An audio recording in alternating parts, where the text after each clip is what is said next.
All right, class, let's dive back into our geometry unit.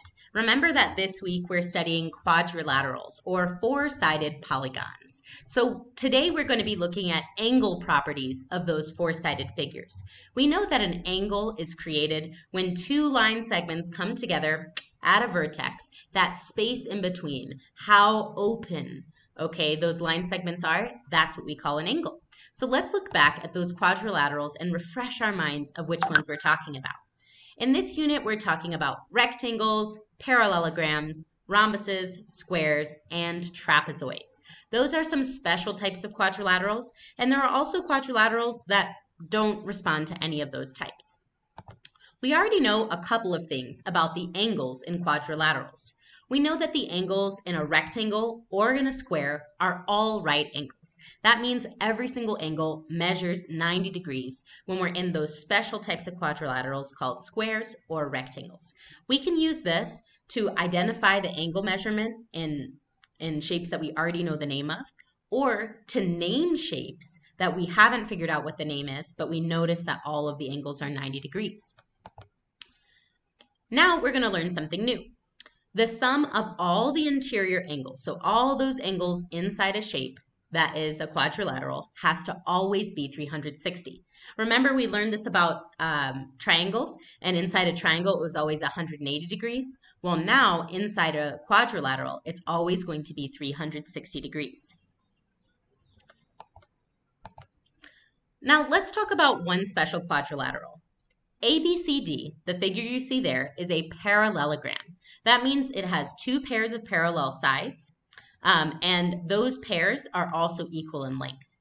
I want you to see what you notice about the measures of angle B and angle D, and the measures of angle A and angle C. Let me explain what's going on in this picture.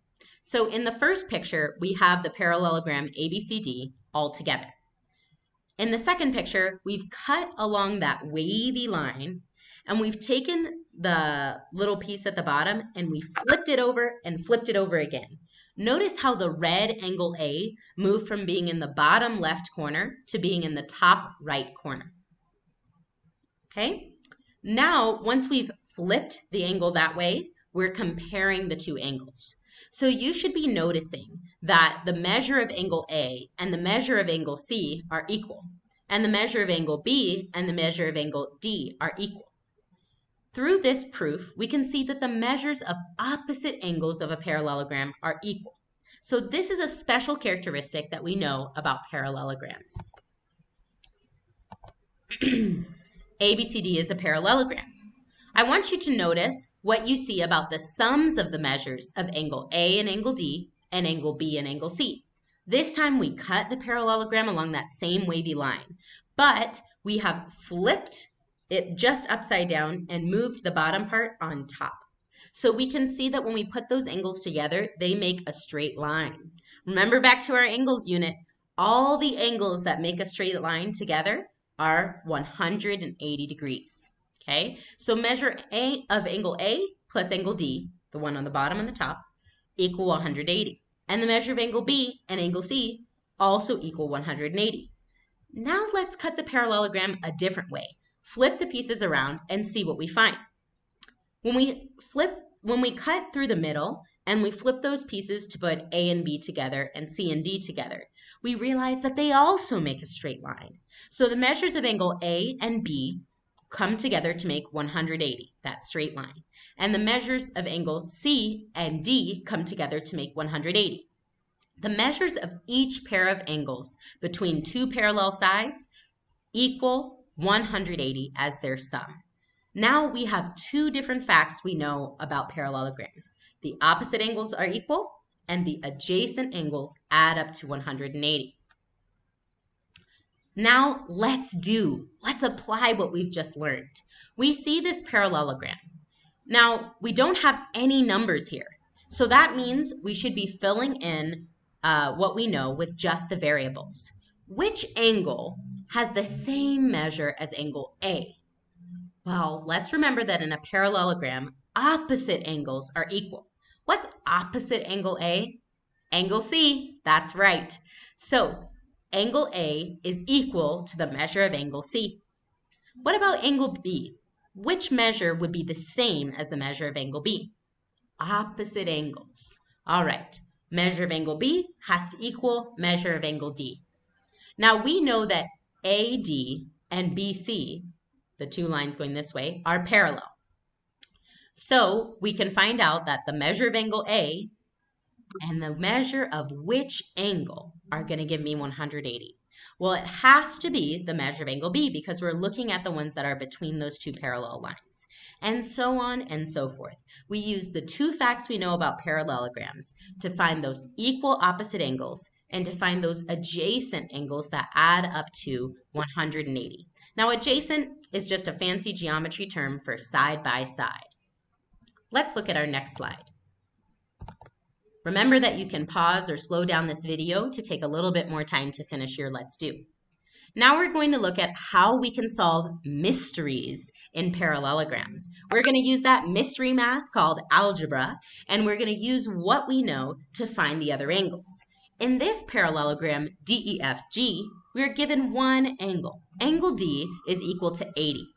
So we know the opposite angle, right, is also going to be equal to 80. Next, we can use what we know about those side-by-side angles. We know that the measure of DEF, that's that angle to the right of 80, has to be the same as 180 minus 80. How did I get that? Well, I used algebra. If the angle D plus angle E equals 180, and I already know angle D is 80, well, then I can just flip my sign and flip the problem around. 80 plus what gives me 180? 180 minus 80 gives me 100. So by working backwards, I could solve the mystery. And if angle E is 100, well, its opposite, angle G, has to also be 100.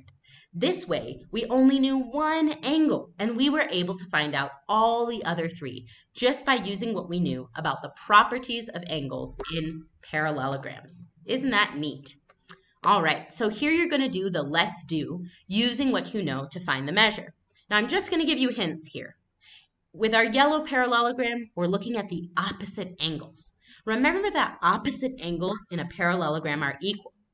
In B, our little lavender or periwinkle parallelogram, I like that, periwinkle parallelogram. In that periwinkle parallelogram, we are looking at adjacent angles. And we know that those angles need to add up to 180 degrees. So we use backwards thinking or algebra to set up that subtraction problem and give us the measure of angle Z. Let's see if you can do that. Pause right now, check out your let's do, and see if you can get that one correct. Okay. Now we're going to explore the angle properties of a rhombus. A rhombus is a special type of parallelogram. It's a parallelogram where all the sides are equal.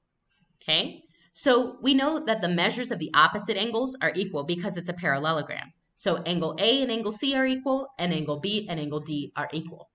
The measures of each pair of angles between two parallel sides of a parallelogram have a sum of 180. So we're using the same things we know about a parallelogram, knowing that a rhombus is just a special parallelogram to find out mysteries in a rhombus. Let's look at PQRS, and we're going to fill in the blanks. In problem A, you're looking at those opposite angles. You're finding equal opposite angles. And in problems B and C, you're looking for those side-by-side or adjacent angles, which we know have to add up to 180. This way, we're setting it up as an addition problem, thinking this angle I know plus this other angle I know need to add up to 180. Okay? And this is all based on the fact that those lines, those opposite lines, are parallel in a rhombus, which means they will never touch. Finally, we can find unknown measures in rhombuses, just like we did with parallelograms. Remember, a rhombus is just a special type of a parallelogram. So in the first example here, we've used opposite angles to find those unknown measures. If angle R is 60, then angle P has to also be 60. Next, we're going to use those angles that add up to 180, those adjacent angles. So if P and R are both 60, S has to be something that when I add it to 60 gives me 180. So I think backwards, do a subtraction, and find out that S is equal to 120. Well, if S equals 120, then so does Q. And from there, we've gone from one angle we knew to 4 full angles that we know. Finally, I want you to try. Do your let's do. Look at the measure of angle F and find all 3 other missing angles using the 2 angle properties we know about parallelograms and their special cousins, rhombuses.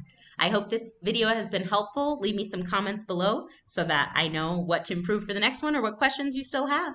Thanks for watching.